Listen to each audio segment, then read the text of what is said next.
Hello guys! Welcome sa akong channel. O gayo kalimot sa pag-subscribe na sa ubos ang subscribe button and please don't forget to hit all the notification for more video updates. So karon kami ni Yuli, kami diri sa kusina karon diri sa among accommodation, magama mi og pagkaon nga lamian sa among paniudtos.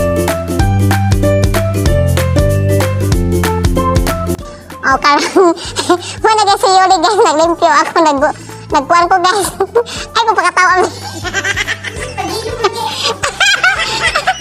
Sorry guys ha, kaya di pakatawa ka dito sa kong kauban guys. Ayan si Yuli, nag-slice na siya sa kamatis, iyan ang pinupinuhan, kaya iyan ang sagulag bagoong limonsito o vinegar, of course. And karon yan na nangipaspasan guys. Hapit na beting tidaod to na magutman namin, karon mo na nga dali-dali ang yun niyaron kay murag multitask na yung birong duharon. Paspas na kasi nahiwa o pag hinay day Yuli ha, kaya basi masamad na yung tudlo ba maapil simbak ko. Karon ako na pod paspas pag kunis-kunis ani nga siya pod nagmangga na humana siya slice sa kamatis guys, karon mangga na sa ing banatan. Oo, iya ga pod ning kanon guys isagol. Ako pod dali-dali hugas nga siya pod nag-slice na.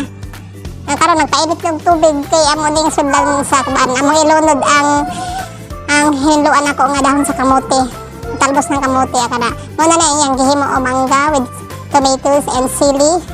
Muna na siya guys, yan ang butangan ng karon og bagoong na di bagoong nya butangan pag yan limonsito, yan ang squeezean og limonsito pagkaman with vinegar. Mao di iya gigamit guys na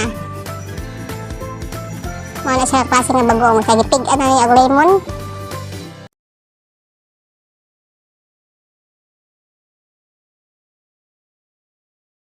O karon ato na ilunod ang dahon sa kamote.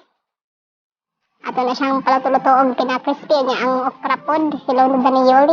Sige, kuha pa si Yuli Isipat rin bagay. So guys, 3 bukalis lang ang atong okra para crunchy siya. Dili siya malata, dili ma-overcook. So 3 bukalis, sakto na yun siya guys. Kanang permi lang siya gabukal. Diba? Humana ato ang dahon sa kamote. Karon ang okra na po na ito ang tanaw na naluto na ba. So karon kay okay na.